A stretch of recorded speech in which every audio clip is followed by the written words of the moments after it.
வணக்கம், welcome back to pure traders. Stock market analysis எப்படி பண்ணலாம் அப்படின்றத இந்த வீடியோவில் பார்ப்போம். வித் லைவ் டெமோவோடு சில எக்ஸாம்பிள்ஸ் எடுத்து ஒரு ஃபண்டமெண்டல் அனாலிசிஸ், டெக்னிக்கல் அனாலிசிஸ், அது மாதிரி சென்டிமெண்டல் இதெல்லாம் வந்து எப்படி பண்ணலாம். ஸோ ஒரு ஸ்டாக்கை வந்து நீங்கள் எப்படி ஒரு ஈஸியான வேலை வந்து சூஸ் பண்ணி அந்த ஸ்டாக்ல வந்து இன்வெஸ்ட் பண்ணலாம் அப்படின்றத இந்த வீடியோவில் குயிக்காக பார்ப்போம். ஸோ அதுக்கு முன்னாடி நம்ம சேனலை சப்ஸ்கிரைப் பண்ணி வச்சுக்கோங்க. இந்த சேனலில் stock market related news, pre market, post market related information, மார்க்கெட்னோட up to date information, financial information, stock advice, அது மாதிரி நிறைய விஷயங்கள்லாம் இந்த சேனலில் போஸ்ட் பண்ணிட்டு இருக்கோம். டெஃபினட்டாக இது வந்து உங்களுக்கு யூஸ்ஃபுல்லாக இருக்கும். ஓகே, வாங்க வீடியோக்குள்ளே போகலாம். ஃபர்ஸ்ட் வந்து நம்ம ஒரு கம்பெனியை வந்து எப்படி சூஸ் பண்றது அப்படின்றத பார்க்கணும். நீங்க இன்வெஸ்ட் பண்றதுக்கு முன்னாடி ஃபர்ஸ்ட் நீங்க என்ன பண்ணணும்னா ஃபர்ஸ்ட் ஆக்டிவிட்டிஸ் நீங்க ஒரு கம்பெனியை ஃபர்ஸ்ட் சூஸ் பண்ணணும். ஒரு கம்பெனியை சூஸ் பண்ணாம உங்களால வந்து எந்த அனாலிசிஸும் பண்ண முடியாது. அனாலிசிஸ்ல மொத்தம் 3 டைப்ஸ் இருக்கு. ஃபண்டமெண்டல் அனாலிசிஸ் இருக்கு, டெக்னிக்கல் அனாலிசிஸ் இருக்கு, அதன் பிறகு வந்துட்டு சென்டிமெண்டல் அனாலிசிஸ் இருக்கு. இந்த அனாலிசிஸ்லாம் நீங்க பண்ணணும்னா ஃபர்ஸ்ட் வந்து ஒரு கம்பெனியை சூஸ் பண்ணணும். ஸோ கம்பெனியை எப்படி சூஸ் பண்றது அப்படின்னாக்கா, ஸோ அதுதான் ஃபர்ஸ்ட் ப்ரியாரிட்டி. ஃபர்ஸ்ட் கம்பெனி எப்படி சூஸ் பண்றது அப்படின்றத இது பார்ப்போம். உங்களுக்கு கம்பெனியை பத்தி சூஸ் பண்றதுக்கு முன்னாடி இப்ப கரண்டா எந்த கம்பெனி வந்து நல்லா பெர்ஃபார்மன்ஸ் பண்ணிருக்கு, எந்த கம்பெனி வந்து நல்ல growth நோக்கி போயிட்டு இருக்கு அப்படின்றத நீங்க கண்டுபிடிக்கணும். நீங்க அதுக்கு வந்து சாட் ஜிபிடி யூஸ் பண்ணலாம், பெர்ப்ளெக்சிட்டி யூஸ் பண்ணலாம், அல்லனா ஏதாவது ஒரு ஏஐ டூல் யூஸ் பண்ணலாம், கூகுள் யூஸ் பண்ணலாம். அது மாதிரி நிறைய டூல்ஸ் அவைலபிள் இருக்கு. இல்லைன்னா மணி கண்ட்ரோல்ல போயிட்டு நீங்க அங்கே போயிட்டு எதுல பெஸ்ட் ஸ்கோரா பையிங் ரேட்டிங்ல உள்ள ஸ்டாக்ஸை வந்து சர்ச் பண்ணலாம். இல்லை நீங்க வந்து உங்களுடைய புரோக்கர் அட்வைசர், ஃபார் எக்ஸாம்பிள் வந்து நீங்க ஒரு ஆப் ஸ்டாக் யூஸ் பண்றீங்கன்னா அதுல வந்து அட்வைசரி வரும். ஸோ நீங்க ஜீரோதா நீங்க எந்த புரோக்கர் யூஸ் பண்ணாலும் அதனோட அட்வைசரி இருக்கு, நீங்க அதுல செக் பண்ணலாம். நீங்க அது பிறகு டெய்லி மார்க்கெட்னுடைய நியூஸை படிக்கலாம். ஸோ நீங்க வந்து கூகுளில் போய் சர்ச் பண்ணாலே what stocks to buy today அப்படின்னு போட்டு அந்த டேட் போட்டு சர்ச் பண்ணீங்கனாலே நிறைய உங்களுக்கு கண்டென்ட் கிடைக்கும். ஸோ அதை பேஸ் பண்ணி நீங்க கம்பெனியை வந்து சூஸ் பண்ணலாம். இல்லை இடி மணியில போனீங்கனாலும் அது மாதிரி வந்து த ரெக்கோஸ் அப்படின்னு சொல்லி ஒரு செக்ஷன் இருக்கும். அந்த செக்ஷன்ல பாத்தீங்கன்னாக்கா ஸ்டாக் ரெக்கமெண்டேஷன்ஸ் எல்லாம் இருக்கும். ஸோ நீங்க அதுல இருந்து ஒரு கம்பெனியை சூஸ் பண்ணலாம். ஸோ இல்ல நீங்க மின்ட்ல போகலாம். மின்ட்ன்றது ஒரு போர்ட்டல், அதுலயும் போனீங்கனாலும் உங்களுக்கு ஸ்டாக் ரெக்கமெண்டேஷன்ஸ்லாம் வரும். இது மாதிரி நிறைய விஷயங்கள் இருக்கு. இது வந்து இப்போ நான் இதுல கொடுத்துருக்கிறது வந்து லிமிடெட் தான். நீங்க கூகுளில் போய் சர்ச் பண்ணீங்கனாலோ ஒரு நீங்க இன்டர்நெட் சர்ச் அப்படின்னு போனீங்கனாலே உங்களுக்கு நிறைய இன்ஃபர்மேஷன்ஸ் வந்து கண்டிப்பா கிடைக்கும். நீங்க அதை பேஸ் பண்ணி நீங்க ஃபர்ஸ்ட் ஒரு கம்பெனியை சூஸ் பண்ணலாம். இல்ல உங்க ஃப்ரெண்ட்ஸ் வழியா நீங்க கேட்குறீங்க, ரைட்? ஸோ உங்களோட ஃப்ரெண்ட்ஸ் சொல்றாங்க ஆக்சுவலி இந்த கம்பெனி வந்து நல்லா பர்ஃபார்மன்ஸ் பண்ணிட்டு இருக்கு, ஸோ அவங்களுடைய growth வந்து நல்லா போயிட்டு இருக்கு அப்படின்னு சொல்றாங்க. ஸோ டெஃபினட்டா நீங்க அந்த கம்பெனியை கூட அனாலிசிஸ் பண்ணலாம். இப்போ நீங்க என்ன பண்றீங்கன்னாக்கா கம்பெனியை வந்து சூஸ் பண்றீங்க. ஸோ நீங்க வந்து எந்த டிசிஷனும் எடுக்கல. ஓகே, நீங்க ஜஸ்ட் கம்பெனியை மட்டும் செலக்ட் பண்றீங்க. எந்த கம்பெனியை வந்து நீங்க அனலைசிஸ் பண்றது அப்படின்றத மட்டும் இப்ப செலக்ட் பண்ணிருக்கீங்க இந்த செக்ஷன்ல. அதுக்கு அடுத்தது இப்போ ஒரு கம்பெனியை செலக்ட் பண்ணிட்டீங்க, அதை வந்து எப்படி ஃபண்டமெண்டல் அனாலிசிஸ் பண்றது அப்படின்றத அடுத்தது பார்ப்போம். ஒரு கம்பெனியை செலக்ட் பண்ண கம்பெனிக்கு ஃபண்டமெண்டல் அப்படின்னு பார்க்கும்பொழுது ஃபர்ஸ்ட் உங்களுக்கு அந்த கம்பெனியை பத்தி தெரியணும். அந்த கம்பெனியை பத்தி என்ன தெரியணும் அப்படின்னு பாத்தீங்கன்னா, அந்த கம்பெனியோட ப்ரொஃபைல் என்ன, அந்த கம்பெனி வந்து யாரோட கம்பெனி, அந்த கம்பெனி வந்து எப்படி அதை ஸ்டார்ட் பண்ணாங்க, அதனோட ஹிஸ்டரி என்ன, அந்த கம்பெனி வந்து எத்தனை வருஷமா வந்து அந்த கம்பெனி வந்து இயங்கிட்டு இருக்கு, அது மாதிரி அந்த கம்பெனியோடைய ப்ரொடக்ஷன் என்ன, அவங்க என்ன மாதிரியான பிசினஸ் பண்றாங்க, ஸோ அவங்களுடைய சேல்ஸ் என்ன, அவங்க அது வந்து ஸ்மால் கேப் கம்பெனியா அல்லது மிட் கேப்பா அல்லது வந்து பிக் கம்பெனியா அல்லது வந்து பெரிய கார்பரேட் கம்பெனியா, எல்லாருக்குமே நோன் கம்பெனியா, இப்படி இந்த மாதிரி விஷயங்கள்லாம் நீங்க கலெக்ட் பண்ணணும். ஸோ இதெல்லாம் எங்க கலெக்ட் பண்றது அப்படின்னு பாத்தீங்கன்னாக்கா, நீங்க வந்து கூகுள்ல சர்ச் பண்ணலாம், மணி கண்ட்ரோல்ல போயிட்டு சர்ச் பண்ணலாம், ஸ்கிரீனர் இன்ல சர்ச் பண்ணலாம். நிறைய போர்ட்டல் இருக்கு. நீங்க எந்த போர்ட்டல் வேணாலும் போயிட்டு அதை செலக்ட் பண்ணலாம். அதன் பிறகு வந்து அவங்களுடைய லாஸ்ட் 5 years பெர்ஃபார்மன்ஸ் ஹிஸ்டரி பாருங்க. அந்த கம்பெனியை வந்து எப்படி வந்து லாஸ்ட் 5 years வந்து பெர்ஃபார்ம் பண்ணிருக்கு, கண்டினியூஸா growth போயிட்டு இருக்கா. ஃபார் எக்ஸாம்பிள் வந்து 1 year மேல போயிட்டு திருப்பி வந்து மார்க்கெட் வந்து கீழே விழுந்துட்டு திருப்பி மேல போயிட்டு கீழே வந்துட்டு ஸோ ஒரு ஜிக்ஸேக்கா இருக்கா, இல்ல மார்க்கெட் வந்து கண்டினியூஸா லாஸ்ட் 5 years வந்து ஒரு பெரிய சேல்ஸ் growth இல்லாம கீழ் நோக்கி போயிட்டு இருக்கா, இல்ல கம்பெனி வந்து எவ்ரி இயர் வந்து இயர் ஆன் இயர் பேசிஸ்ல வந்து ரெவென்யூ ப்ராஃபிட் இதெல்லாம் வந்து growth ஆகி மேல போயிட்டு இருக்கா. இதை பத்திலாம் ஃபர்ஸ்ட் நீங்க இந்த டேட்டா கலெக்ட் பண்ணணும். அதன் பிறகு வந்து கம்பெனிக்கு ஏதாவது கடன் இருக்கா, டெப்ட் ரேஷியோ இருக்கா, அது வந்து டெப்ட் ரேஷியோ வந்து 1க்கு கீழே இருக்கா அப்படின்றத நீங்க பார்க்கணும். ஃபார் எக்ஸாம்பிள் வந்து ஒரு கம்பெனி வந்து ஒரு growthல இருக்க மாதிரி இருக்கும். பட் ஆனால் கடன் வாங்கி நீங்க growth பண்றீங்க அப்படின்னாக்கா அதனோட ஃபினான்ஷியல் இன்ஃபர்மேஷன் உங்களுக்கு உங்களுக்கு சோர்ஸ் வந்து இருக்கிற மாதிரி காட்டும். அவங்களுடைய டேட்டா வந்து நிறைய ஃப்ளோ இருக்கிற மாதிரி காட்டும். பட் அதே சமயம் அது வந்து கடனால இருக்கக்கூடாது. ஸோ கடன் வாங்குறாங்க, அந்த கடனை வந்து அவங்க கடன் எப்படி வாங்குவாங்க, அதுக்கு நிறைய வழி இருக்கு இல்லைங்களா. ஒன்று ஈக்விட்டியா வாங்கலாம், இல்லை அவங்க வந்து ஏதாவது ஒரு பாண்ட்ஸ் மூலமா வாங்கலாம், இல்லைன்னா அவங்க வந்து அவங்களுடைய ஃப்ரெண்ட்ஸ்கிட்டேருந்து வாங்கலாம், இல்லை வேற ஏதாவது நிறைய சோர்ஸ் இருக்கு இல்லைங்களா. லோன் வாங்கலாம், பேங்க்ல லோன், அது மாதிரி நிறைய சோர்ஸ் ஆஃப் வே இருக்கு அவங்களுக்கு வந்து அந்த டெப்ட் ரெடி பண்றதுக்கு. அந்த டெப்ட் வந்து கொஞ்சம் டெப்ட் ஃப்ரீயா இருக்கிற கம்பெனி தான் ஓரளவு பெஸ்ட் கம்பெனியா இருக்கும். பட் மெஜாரிட்டி ஆஃப் கம்பெனிஸ் பாத்தீங்கன்னா டெப்ட் இருக்கும், பட் அந்த டெப்ட் ரேஷியோ வந்து 1க்கு கீழே இருக்கும்பொழுது அந்த கம்பெனி ஓரளவு பெஸ்ட் பர்ஃபார்மிங் கம்பெனியா இருக்கும். அது மட்டும்தான் ஒரு கிரைட்டீரியாவா அப்படின்னு பாத்தீங்கன்னாக்கா டெஃபினட்டா கிடையாது. நிறைய கிரைட்டீரியா இருக்கு. அதுல டெப்ட் ரேஷியோவும் டெஃபினட்டா ஒரு கிரிட்டிக்கல் பிளே பண்ணக்கூடிய விஷயமா இருக்கும். அதன் பிறகு நீங்க அந்த கம்பெனியினுடைய நியூஸ் பத்தி பார்க்கணும். ஸோ நீங்க கூகுள்ல போயிட்டு அந்த கம்பெனியை பத்தி டைப் பண்ணீங்கன்னா ஏதாவது நெகட்டிவ் நியூஸ் ஏதாவது வந்திருக்குதா, அதுல ஏதாவது ரீசெண்டா சிஇஓ ஏதாவது சேஞ்ச் ஆயிருக்காங்களா, அது ப்ரொமோட்டர்ஸ்னுடைய ஹோல்டிங் எவ்வளவு இருக்கு, ப்ரொமோட்டர்ஸ் வந்து எவ்வளவு பர்சன்டேஜ் வந்து அந்த கம்பெனியில ஹோல்ட் பண்ணிட்டு இருக்காங்க, யாரு ப்ரொமோட்டர்ஸ், அவங்க வந்து எவ்வளவு பர்சன்டேஜ் அதில் வந்து ஹோல்ட் பண்ணியிருக்காங்க, அவங்கள பத்தி ஏதாவது நெகட்டிவ் நியூஸ் இருக்கா, ஸோ அவங்க ஏதாவது ரீசெண்டா கொடுத்த இன்டர்வியூஸ் ஏதாவது இருக்கா, அவங்க அந்த கம்பெனியை பத்தி என்ன சொல்லியிருக்காங்க. ஸோ டெஃபினட்டா இதெல்லாம் நீங்க பார்க்கலாம். ஸோ இதெல்லாம் பார்க்கும்பொழுது உங்களுக்கு அந்த கம்பெனியை பத்தி ஒரு ஐடியா கிடைக்கும். ஸோ இதெல்லாம் நீங்க இந்த டேட்டாலாம் நான் கேட்கறேன், ஸோ புரிஞ்சுக்கிடுச்சு. பட் இதெல்லாம் நான் எப்படி வந்து நான் ஞாபகத்தை வச்சிருக்கிறது அப்படின்னு பாத்தீங்கன்னாக்கா டெஃபினட்டா நீங்க வந்து ஸோ இப்போ நான் இந்த ரைட் சைடு லெஃப்ட் சைட்ல போர்ஷன் கொடுத்துருக்காங்களா, இதை எல்லாத்தையும் ஒரு எக்ஸல போட்டுட்டு அந்த எக்ஸல வந்து நீங்க அந்த இன்ஃபர்மேஷன் வந்து அப்டேட் பண்ணலாம். இப்போ நான் இதில் கொடுத்துருக்க வந்து மினிமம் இன்ஃபர்மேஷன் தான். அதாவது ஒரு குயிக்கா நீங்க ஒரு ஸ்டாக்கை செலக்ட் பண்ணணும் அப்படின்னாக்கா உங்களுக்கு என்ன இன்ஃபர்மேஷன் வேணுமோ அந்த இன்ஃபர்மேஷன் நான் குயிக்கா வந்து இதில் கொடுத்துருக்கேன்.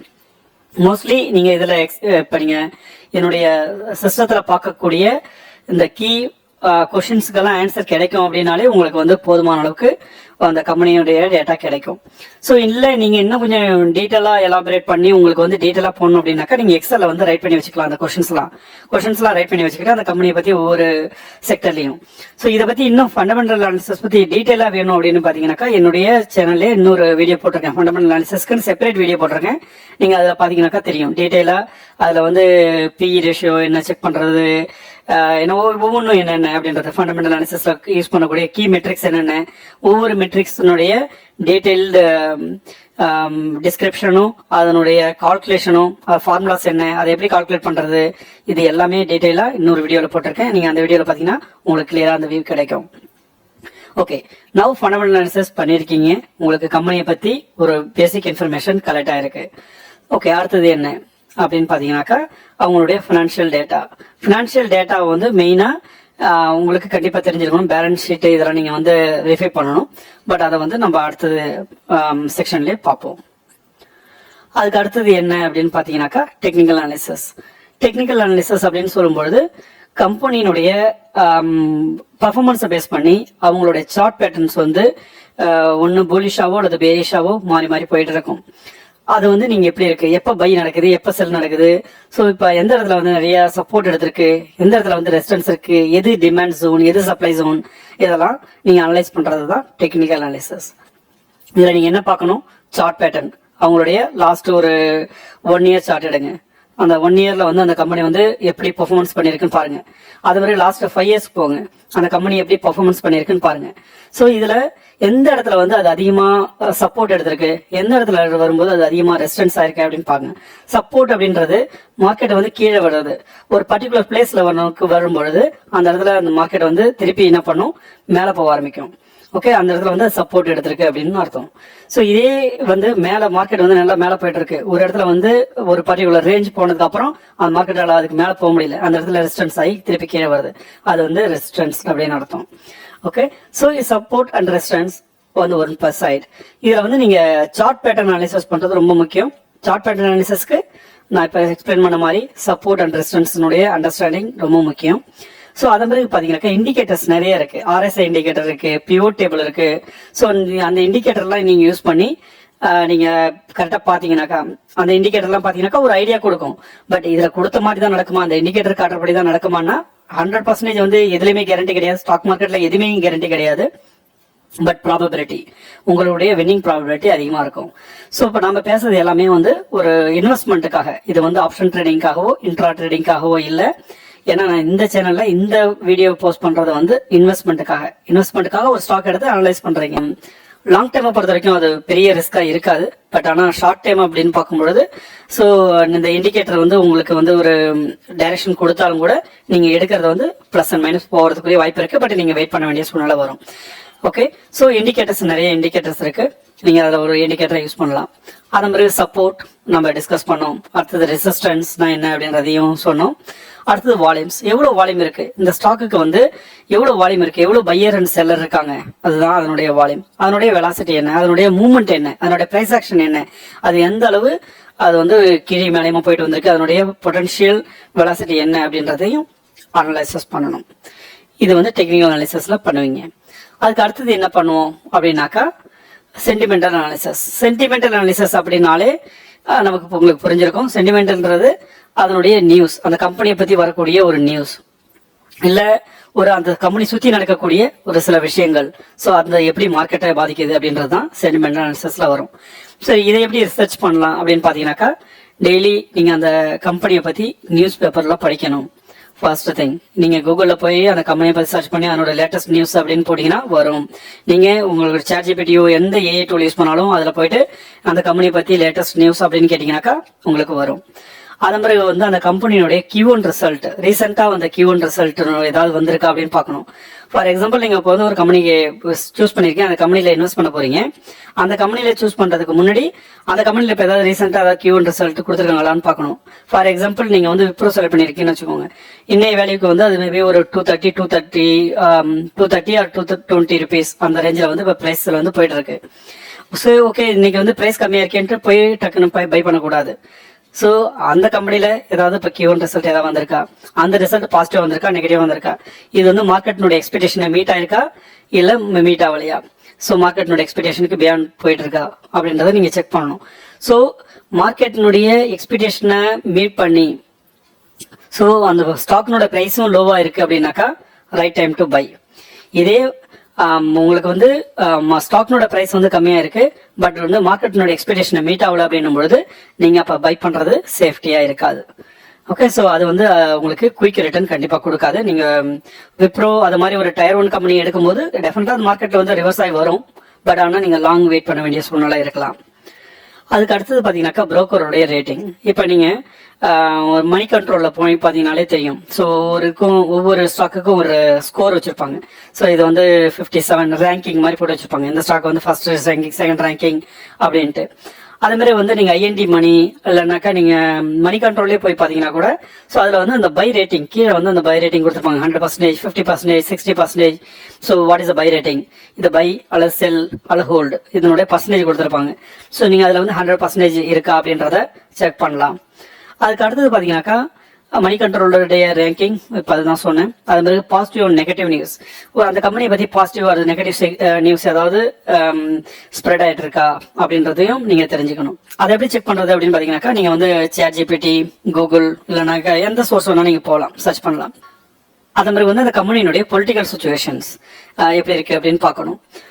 பொலிட்டிக்கல் சுச்சுவேஷன் சொல்லும் பொழுது அது அந்த கம்பெனி சம்மந்தப்பட்டதா இருக்கலாம், இல்ல அது என்விரான்மெண்டல் சம்பந்தப்பட்டதா இருக்கலாம். ஸோ இதுல வந்து நிறைய சோர்சஸ் இருக்கு இல்லைங்களா. ஃபார் எக்ஸாம்பிள், இப்ப டேரிஃப் வந்து குளோபல் சுச்சுவேஷன், ரைட், அது ஒரு என்விரான்மெண்டல் இஷ்யூ தான். குளோபலி இப்ப யூஎஸ்ல ட்ரம்ப் வந்து நான் டேரிஃப் போட போறேன் இந்தியாவுக்கு அப்படின்னு சொல்றாரு. ஸோ அந்த பிசினஸ்லாம் இம்பாக்ட் ஆகுது, சில செக்டர்ஸ் வந்து இம்பாக்ட் ஆகும் அப்படின்னு சொல்றாரு. ஸோ அந்த செக்டர்ஸ் வந்து இம்பாக்ட் ஆகுது. இது வந்து ஒரு சென்டிமெண்டல் இஷ்யூ.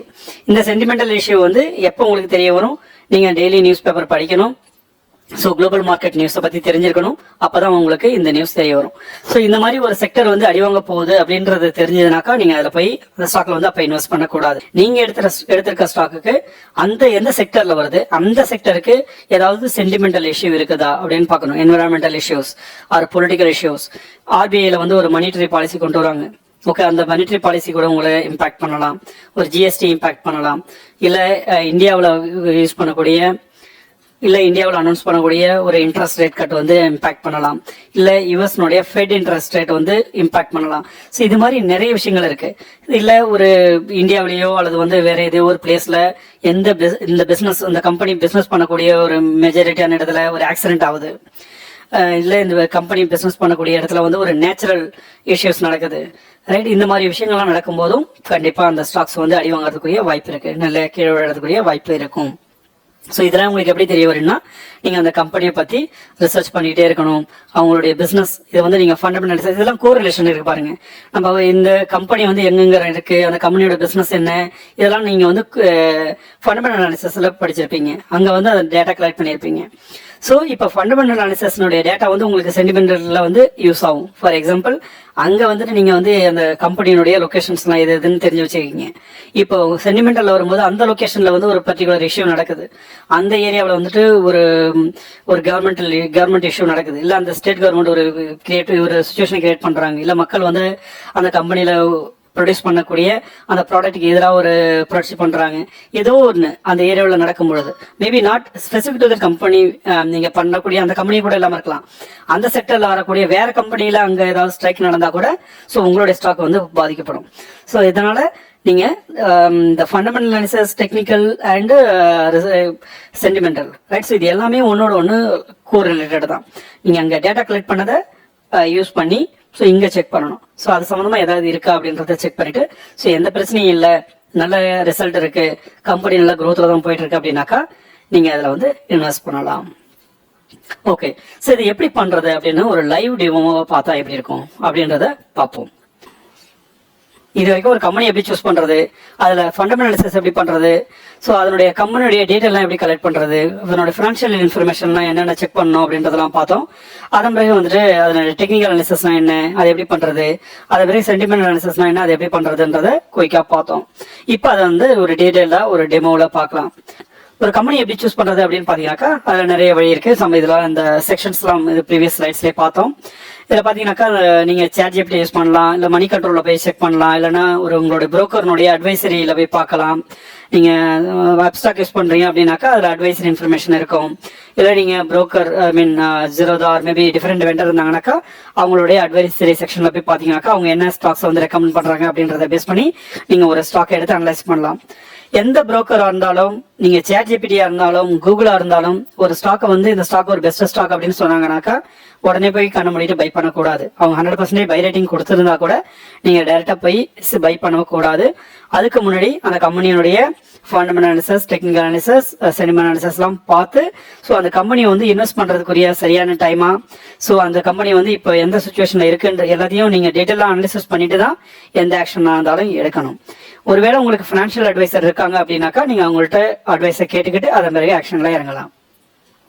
ஓகேங்களா? ஸோ இப்போ வந்து ஒரு ChatGPTயோ அல்லது வந்து மணி கண்ட்ரோலோ போயிட்டு இப்போ நாம வந்து ஒரு கூகுள் சர்ச்சே பண்ணுவோம். ஸோ எந்த ஸ்டாக்ஸ்லாம் வந்து இப்போ பை பண்ணலாம் அப்படின்றதுக்கு.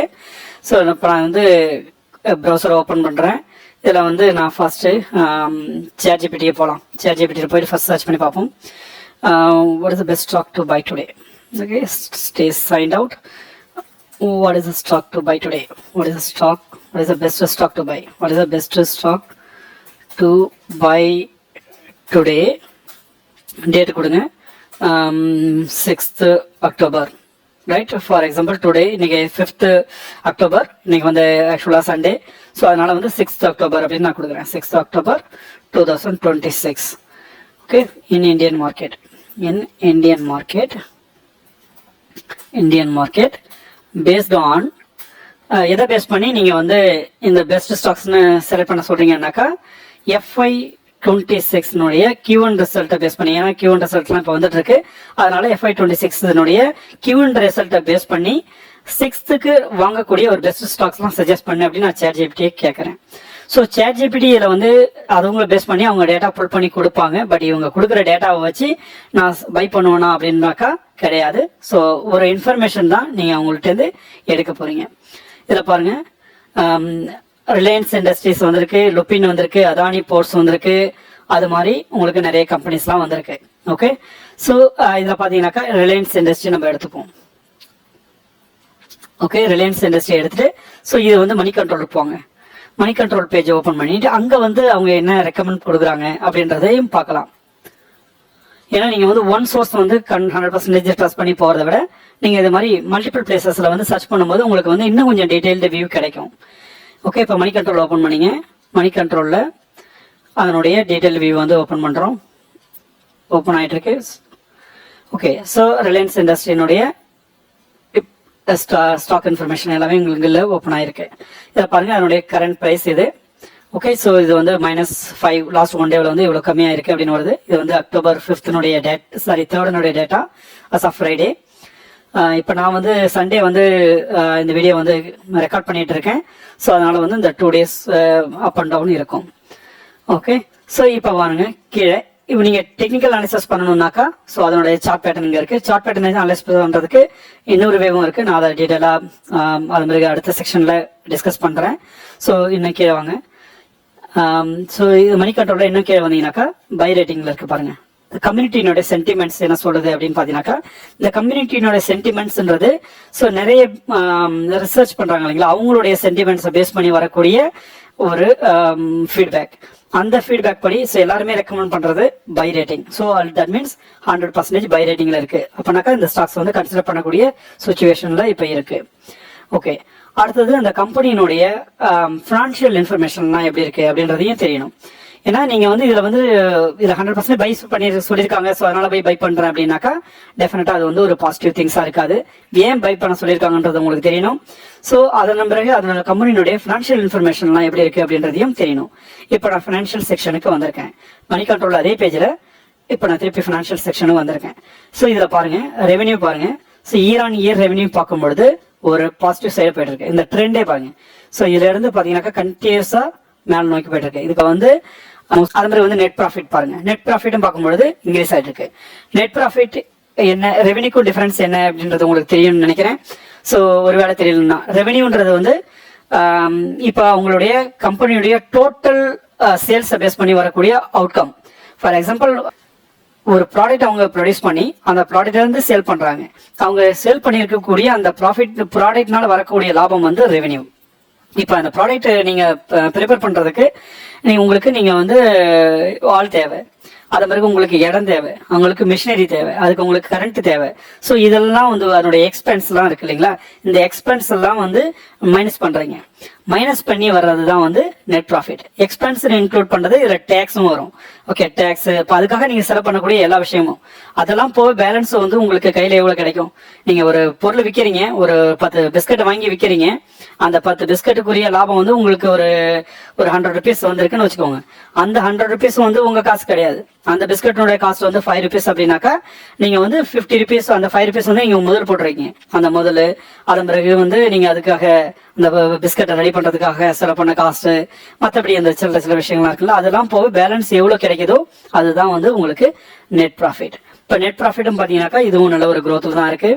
அதன் பிறகு இபிஎஸ் டேட்டா பார்த்தீங்கன்னாக்காலும் அது மாதிரி இபிஎஸ் வந்து 2025 பொறுத்த வரைக்கும் ஒரு 51 இருக்கு. அதன் பிறகு வந்து ஆர்ஓஇ பாருங்க, ஆர்ஓஇ பார்த்தீங்கன்னாலும் ஒரு 8.25 இருக்கு.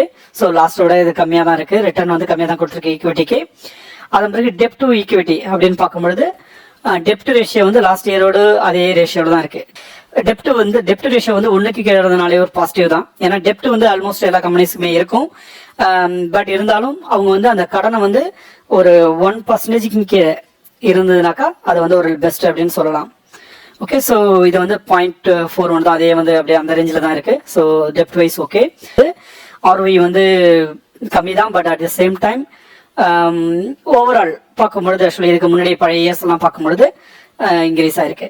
பட் ஆனால் இப்போ இதனுடைய Q1 ரிசல்ட் பாசிட்டிவா இருக்கு, இந்த கம்பெனியோட சேல்ஸ் growth எல்லாம் பாசிட்டிவா இருக்கு, அதனுடைய ப்ராஃபிட் நல்லா வந்திருக்கு அப்படின்னும் போது இந்த ஆர்ஓஇ எல்லாம் கண்டிப்பா வந்து இப்போ இன்க்ரீஸ் ஆக ஆரம்பிக்கும். ஓகே, அதனோட சேல்ஸ் பார்த்தீங்கன்னாக்கா growth ஆகி வந்திருக்கு. But comparing to last year வந்து இந்த வருஷம் வந்து சேல்ஸ் வந்து கம்மி தான். பட் ஆனா அதர் இன்கம்ஸ் பாருங்க, அதர் இன்கம்ஸ்ல வந்து அதிகமா இருக்கு பாருங்க. இப்போ அதர் இன்கம்ஸ்ல பார்க்கும்போது இதுக்கு முன்னாடி வந்து ஒரு 3900 something crores வந்தது. இப்போ ஜூன் 2025 பார்க்கும்போது 15 crores வந்திருக்கு. அப்ப டோட்டல் இன்கம் அப்படின்னு பார்க்கும்பொழுது அவங்களுக்கு வந்து இயர் ஆன் இயர்ல பார்க்கும்பொழுது growth இருக்கு. பட் இது வந்து லாஸ்ட் இயரோட கம்பேர் பண்ணும்பொழுது கொஞ்சம் கம்மி தான், but at the same time so overall அவங்களுடைய ப்ராஃபிட் அப்படின்னு பார்க்கும்பொழுது ஸோ இன்க்ரீஸ் ஆகி தான் இருக்கு. இது வந்து ஒரு உங்களுக்கு நல்ல ஒரு டீட்டெயிலான வியூ கொடுக்குது பாருங்க. ஸோ சேல்ஸ் அப்படின்னு பார்த்தீங்கன்னாக்கா லாஸ்ட் 1 இயர் எடுத்துக்கோங்க. இப்போ ஜூன் 2024 பார்த்தீங்கன்னாக்கா அப்படியே கொஞ்சமாக மேலே வந்திருக்கு. அது மாதிரி பார்த்தீங்கன்னாக்கா மார்ச் 2025 இந்த லாஸ்ட் குவார்ட்டரோட கம்பேர் பண்ணும்போது ஜூன் 2025 வந்து கம்மியாக இருக்கு. ஓகே, சேல்ஸ் வந்து கம்மி, இதுக்கு முன்னாடி இருந்த குவார்ட்டர்ஸோட சேல்ஸ் வந்து ஜூன் மந்த்ல கம்மி. பட் ஆனால் அதர் இன்கம்ஸ் பார்த்தீங்கன்னாக்கா அதிகமாக இருக்கு. அதர் இன்கம்ஸ் அதிகமானா கூட டோட்டல் இன்கம் அந்த கம்பெனிக்கு கிடைச்ச டோட்டல் இன்கம்னு பார்த்தீங்கன்னாக்கா லாஸ்ட் குவார்ட்டரை விட கம்மியாக தான் வந்திருக்கு. மார்ச் 2025 விட ஜூன் 2025 குவார்ட்டர் வந்து ஐ மீன் அவங்களுக்கு வந்து டோட்டல் இன்கம் வந்து கம்மியாக தான் வந்திருக்கு. அவங்களுக்கு டோட்டல் இன்கம் கம்மியாக வந்தால் கூட அவங்களுடைய டோட்டல் எக்ஸ்பெண்டிச்சர் பாருங்க அதை குறைச்சிருக்காங்க. டோட்டல் அவங்க செலவு பண்ணக்கூடிய அந்த கம்பெனிக்காக அவங்க செலவு பண்ணக்கூடிய டோட்டல் எக்ஸ்பெண்டிச்சரை வந்து குறைச்சதுனால அவங்களுக்கு நெட் ப்ராஃபிட் வந்து இன்க்ரீஸ் ஆயிருக்கு. சேல்ஸ் கம்மியாக தான் நடந்திருக்கு லாஸ்ட் குவார்ட்டரை விட, ஆனால் அதர் இன்கம்ஸ் வந்து அதிகமாக இருக்கு. ஸோ அதன் பிறகு வந்துட்டு அவங்களோட வந்து எக்ஸ்பெண்டிச்சர் வந்து குறைச்சிருக்காங்க, அதனால நெட் ப்ராஃபிட் வந்து இன்க்ரீஸ் ஆயிருக்கு. ஸோ இது டெஃபினட்டா ஒரு பாசிட்டிவ் விஷயம் தான். ஸோ நெட் ப்ராஃபிட் அப்படின்னு பார்க்கும்பொழுது நல்லா தான் நடந்திருக்கு. பட் சேல்ஸ் க்ரோத் இல்லை அப்படின்றது வந்து ஒரு டிராபேக் தான். பட் டெஃபினட்டா இது வந்து அவங்க வந்து ரீலுக் பண்ண வேண்டிய ஒரு விஷயமா இருக்கும். ஓகே, ஸோ இந்த ஸ்டாக்கை செலக்ட் பண்ணலாமானாக்கா டெஃபினட்டா செலக்ட் பண்ணலாம். ஸோ இது மாதிரி தான் நீங்க வந்து டீட்டெயிலா ஃபண்டமெண்டல் அனாலிசிஸ் பண்ணணும். ஓகே, நீங்க ஃபண்டமெண்டல் அனாலிசிஸ் பண்ணிட்டீங்க. அதுக்கு அடுத்தது இதனுடைய சென்டிமெண்டல் அனாலிசிஸ் எப்படி பண்றது? சென்டிமெண்டல் அனாலிசிஸ் அப்படின்னு பார்க்கும்பொழுது உங்களுக்கு வந்து இங்கேயே வந்து சென்டிமெண்ட் கம்பெனியோட சென்டிமெண்ட் டேட்டா கிடைச்சிருச்சு ஒன்று. ஸோ இது ஒரு பக்கம். ஸோ இந்த கம்பெனியை பத்தி நீங்க ரிசர்ச் பண்ணணும். இந்த கம்பெனியை பத்தி ஏதாவது நியூஸ் இருக்கா, இந்த கம்பெனியை பத்தி ஏதாவது வந்து ரிலையன்ஸ் இண்டஸ்ட்ரி சம்பந்தப்பட்ட RIL நியூஸ் அப்படின்னு போடுங்க, ரீசன்ட் நியூஸ்.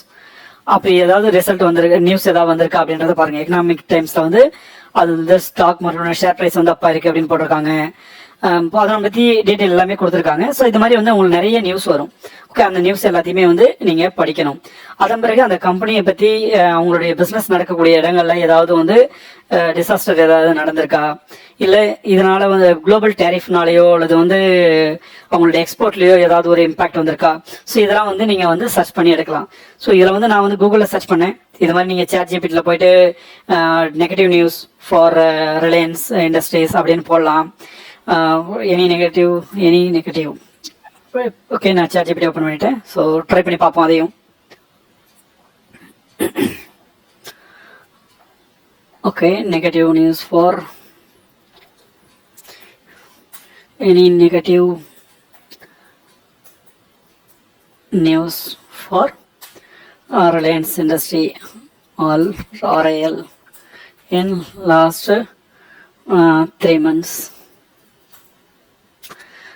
இந்த கொஸ்டின் கேட்குறீங்க, சர்ச் பண்ணிட்டு இருக்கு, பார்க்கலாம் என்ன நியூஸ் வருது அப்படின்ட்டு. Okay, recent ongoing risk and negative signals. So இதில் கொடுத்துருக்காங்க பாருங்க. ஸோ அதை பற்றி என்னென்ன நெகட்டிவ் நியூஸ் வந்திருக்குன்னு பார்க்குறாங்க. பட் ஆனால் இந்த நியூஸ் வந்து நீங்கள் படிக்கணும். ஸோ இந்த நியூஸ் வந்து பெரிய இம்பாக்ட் கொடுக்கக்கூடிய நியூஸா அப்படின்றதையும் நம்ம அண்டர்ஸ்டாண்ட் பண்ணணும். ஸோ இதில் கொடுத்துருக்கிறது வந்து ஒரு வார்னிங் மாதிரி தான் கொடுத்துருக்காங்க. இதில் படிக்கும் போதே பார்த்தீங்கன்னாக்கா இது வந்து ஒரு வார்னிங் மாதிரி தான் கொடுத்துருக்காங்க. இது வந்து ஒரு பெரிய நெகட்டிவ் நியூஸா இல்லை. பட் உங்களுக்கு பொறுத்தவரைக்கும் ஃபினான்ஷியலாக உங்களுக்கே ஒன்று தெரியும். ஸோ இதில் ஒன்று சேல்ஸ் வந்து கம்மியாக தான் இருந்திருக்கு. ப்ராஃபிட் இன்க்ரீஸ் ஆயிருந்தா கூட சேல்ஸ் கம்மியாக தான் இருக்கு. ஸோ அதுவும் ஒரு நெகட்டிவ் சைடு தான். ஸோ அது மாதிரி ஏதாவது அந்த டிசாஸ்டர் ஏதாவது நடந்திருக்கா, இல்லை உங்களுக்கு பாருங்க இந்த லீகல் ரெகுலேஷன்ஸ் இஷ்யூ ஒன்று போயிட்டு இருக்கு அப்படின்ட்டு.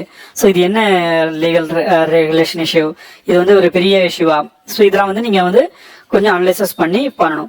ஸோ எப்போ இது மேஜரா இம்பாக்ட் ஆகும் அப்படின்னு பாத்தீங்கன்னாக்கா, நீங்க மேஜரா லுக் பண்ண வேண்டிய ஐட்டம் என்னன்னு பாத்தீங்கன்னாக்கா, அந்த கம்பெனியோட CEO ஏதாவது சேஞ்ச் ஆயிருக்காங்களா.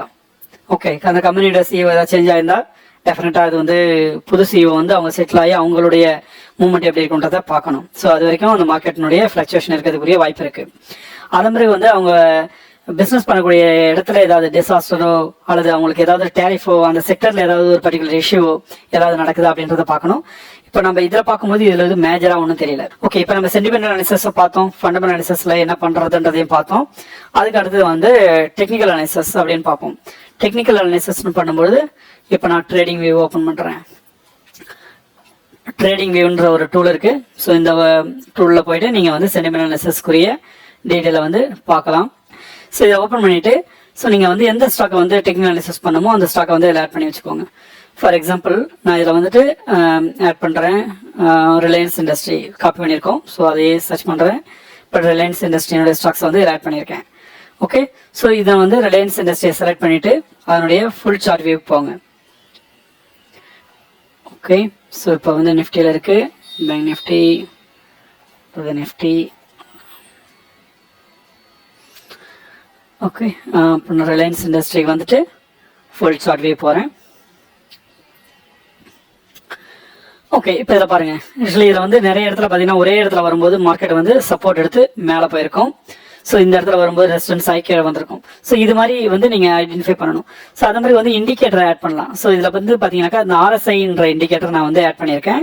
ஸோ இதில் வந்து நிறைய இண்டிகேட்டர்ஸ் இருக்குது. ஓகே, ஸோ நீங்கள் வந்து உங்களுக்கு எந்த இண்டிகேட்டர் ஃபேவரேட்டோ, உங்களுக்கு எந்த இண்டிகேட்டர் வந்து உங்களுக்கு கண்டினியூஸாக ஒரு ஹெல்ப் இருக்குமோ அதை வந்து நீங்கள் யூஸ் பண்ணிக்கலாம். பட் RSI வந்து என்னை பொறுத்த வரைக்கும் ஒரு நல்ல டைரக்ஷன் காட்டக்கூடியதாக இருக்கும். ஃபார் எக்ஸாம்பிள் இதில் பாருங்கள். ஸோ மார்க்கெட் வந்து எப்போல்லாம் வந்து போய் இந்த மேலே இந்த டச் பண்ணதோ அது மாதிரி வந்து கீழே வந்திருக்கு.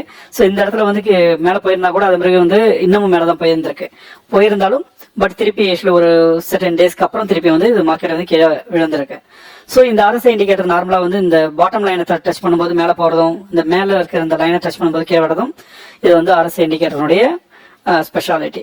ஓகே, ஸோ உங்களுக்கு அது ஒரு டைரக்ஷனை காட்டும். ஓகே, எப்போ வந்து நீங்கள் பை பண்ணலாம், எப்போ வந்து செல் பண்ணலாம் அப்படின்ட்டு. ஃபார் எக்ஸாம்பிள் இந்த இடத்துல பை பண்ணுறீங்க அப்படின்னாக்கா இந்த மார்க்கெட் இது எப்போ போய் இந்த இடத்துல ரீச் ஆகுதோ அப்போ வந்து நீங்கள் செல் பண்ணலாம். ஸோ இது மாதிரி ஒரு இண்டிகேஷன் காட்டுறதா இருக்கும். ஸோ இந்த சார்ட் பேட்டர்னில் நீங்கள் அனலைஸ் பண்ணி நீங்கள் அதே மாதிரி வந்து அந்த ஸ்டாக்கை வந்து நீங்கள் செலக்ட் பண்ணலாம். ஃபார் எக்ஸாம்பிள் வந்து இப்போ நான் லாஸ்ட் 5 இயர்ஸ் எடுத்துக்கிறேன். லாஸ்ட் 5 இயர்ஸ் டேட்டா எடுத்தீங்கன்னாக்கா பாருங்க. ஆக்சுவலி இந்த ஸ்டாக்கை பொறுத்த வரைக்கும் இந்த இடத்துல சப்போர்ட் எடுத்திருக்கு 993, ரைட். 993ல வரும்பொழுது சப்போர்ட் எடுத்து மேலே போயிருக்கு. இந்த 993 வந்து இதுக்கு முன்னாடி ஒரு ரெசிஸ்டன்ஸாகவும் ஆக்ட் பண்ணியிருக்கு. ஓகே, ஸோ இது மாதிரி ஆக்சுவலி ஒரு இடத்துல இந்த இடத்துல வந்து நீங்கள் ஒரு 1000 பாயிண்ட்ஸ் வாங்குறீங்க அப்படின்னு வச்சுக்கோங்க. ஒரு 1000 ஸ்டாக்ஸ் வந்து வாங்குறீங்க அப்படின்னாக்கா இன்கேஸ் இது இன்னும் கீழே வந்துச்சுன்னா என்ன பண்ணுறது அப்படின்னாக்கா நீங்கள் இந்த இடத்துல வரும்போது திருப்பி நீங்கள் இடையில வரும்போது இங்கெல்லாம் வாங்கக்கூடாது. ஸோ இடையில வந்து நீங்கள் வரைக்கும் வெயிட் பண்ணுங்க. அடுத்த ரெசிஸ்டன்ஸ் அடுத்த சப்போர்ட்டுக்கு வெயிட் பண்ணுங்க. அடுத்த சப்போர்ட்டுக்கு வரும்போது நீங்கள் அதனோட குவான்டிட்டி ஆட் பண்ணலாம். குவான்டிட்டி ஆட் பண்ணும்போது உங்களுக்கு வந்து ஆவரேஜ் ஆகும். ஓகே, நீங்கள் எந்த அளவு 1000 குவான்டிட்டி இங்கே வாங்குறீங்க அப்படின்னாக்கா ஸோ இந்த இடத்துல வந்து ஒரு 100 பாயிண்ட்ஸ் கீழே வந்து ஒரு 1000 பாயிண்ட் வாங்குறீங்க அப்படின்னாக்கா அது வந்து ஒரு 50 பாயிண்ட்ஸ் வந்து நீங்கள் வாங்கின ப்ரைஸ்லேருந்து ஒரு 50 பாயிண்ட்ஸ் வந்து கம்மி பண்ணும். ஓகே, ஸோ ஒரு 50% வந்து அதை வந்து பாயிண்ட்ஸ் வந்து கம்மி பண்ணி கொடுக்கும். ஸோ அப்போ வந்து உங்களுக்கு வந்து இந்த நீங்கள் வாங்கின அந்த ஆவரேஜ் ப்ரைஸ் வந்து கம்மியாகிட்டே வரும். ஸோ உங்களுக்கு அந்த மார்க்கெட் வந்து எப்போ ரிவர்ஸ் ஆகுதோ அப்போ வந்து மார்க்கெட் வந்து திருப்பி வந்து உங்களுக்கு பாசிட்டிவ்ல போக ஆரம்பிக்கும். ஓகே, ஸோ இது மாதிரி நீங்கள் எந்த ஸ்டாக் வாங்கினாலும் சரி, இது எங்கே இருக்குது, இப்போ மார்க்கெட் வந்து எந்த டைரக்ஷனில் இருக்குது, மார்க்கெட் வந்து உதாரணத்துக்கு வந்து நீங்கள் stock fundamental analysis, stock analysis எல்லாமே பண்ணிட்டீங்க. இப்போ நீங்கள் எல்லாம் பார்த்தீங்கன்னாக்கா மார்க்கெட் வந்து இந்த இடத்துல இருக்குது, பீக்கில் இருக்குது. இந்த இடத்துல போய் நான் பை பண்ணலாமா அப்படின்னு கேட்டாக்கா ஸோ இது வந்து பெஸ்ட் இடம் கிடையாது. இதுதான் டெக்னிக்கல் அனாலிசிஸ் வந்து உங்களுக்கு கற்றுக் கொடுக்கக்கூடிய மெயினான விஷயமா இருக்கும். ஸோ நீங்கள் ஃபண்டமெண்டல் அனாலிசிஸ் பண்ணீங்க, சென்டிமெண்ட் அனாலிசிஸ் பண்ணீங்க, எல்லாமே பாசிட்டிவாக இருக்குது, பை ரேட்டிங்கும் இருக்குது. ஆனால் மார்க்கெட் வந்து இந்த இடத்துல இருக்குது. ஓகே, இப்போ வந்து 1500 சம்திங்ல வந்து ட்ரேட் ஆகிட்டு இருக்கு. ஸோ நான் இங்கே போயிட்டு பை பண்ணவா அப்படின்னு கேட்டிங்கனாக்கா அது ரெக்கமெண்டட் பிளேஸ் கிடையாது. மேபி இப்போ வந்து மார்க்கெட் வந்து ஒரு 200 பாயிண்ட்ஸ் கம்மியாக இருக்கு. ஸோ இந்த இடத்துல நீங்கள் பை பண்ணுறதை பற்றி கன்சிடர் பண்ணலாம். ஏன்னா மார்க்கெட் வந்து திருப்பி வந்து மேலே போகிறதுக்குரிய வாய்ப்பு இருக்கு. இன்கேஸ் மார்க்கெட் வந்து கீழே நோக்கி போனாலும் கூட ஸோ நீங்கள் கீழே வர நீங்கள் பை பண்ணிட்டே வரணும். நம்ம குவான்டிட்டி வந்து இன்க்ரீஸ் பண்ணிட்டே போகணும். ஸோ மார்க்கெட் வந்து எப்போ திருப்பி ரிவர்ஸ் ஆகி வருகிறதோ அப்போ வந்து உங்களுக்கு பாசிட்டிவ் சைடாக உங்களுக்கு நல்ல ஒரு இது வந்து உங்களுக்கு நல்ல ஒரு ப்ராஃபிட்டாக கன்வெர்ட் ஆகுறதுக்குரிய வாய்ப்பு இருக்கும். ஓகே, ஸோ இந்த வீடியோ உங்களுக்கு யூஸ்ஃபுல்லாக இருந்திருக்கும்னு நினைக்கிறேன். ஸோ இது மாதிரி நிறைய வீடியோஸ்லாம் போஸ்ட் பண்ணிட்டு இருக்கோம். சப்ஸ்கிரைப் பண்ணுங்க. உங்களுக்கு மாதிரி நிறைய யூஸ்ஃபுல்லான இன்ஃபர்மேஷன்லாம் உங்களுக்கு குரூப் நான் போஸ்ட் பண்ணிட்டு இருக்கேன். Thank you very much.